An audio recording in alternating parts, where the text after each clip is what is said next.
Siyempre, inabagan din po ng Pac Kids ang laban ng kanilang Daddy Pacman kanina. At gaya po ng buong bansa, nagbunyi rin po sila sa kanyang panalo.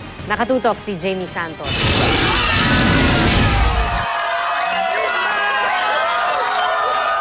Walang pagsidlan sa tuwa ang mga anak at kasama sa bahay ng pambansang kamuo nang marinig na si Manny ang nanalo sa laban kay Brandon Rios.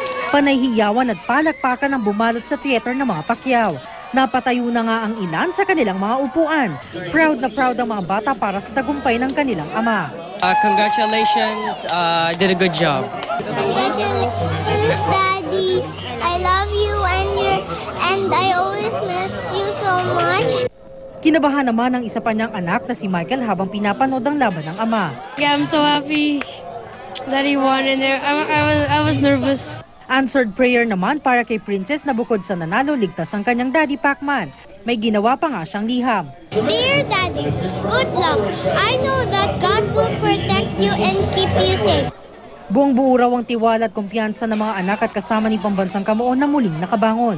Kitang-kita naman na nagbunga ang sipag at yaga ni Manny sa pag-iensayo. Sama-sama kami, mga tauhan niya, nagdadasal kami para sa tagumpay niya. Papasalamat po ako, nanalo po si Boss Manny para po alay niya po sa sa mga nasalanta sa bagyo. Jamie Santos, Nakatutok, 24 Oras.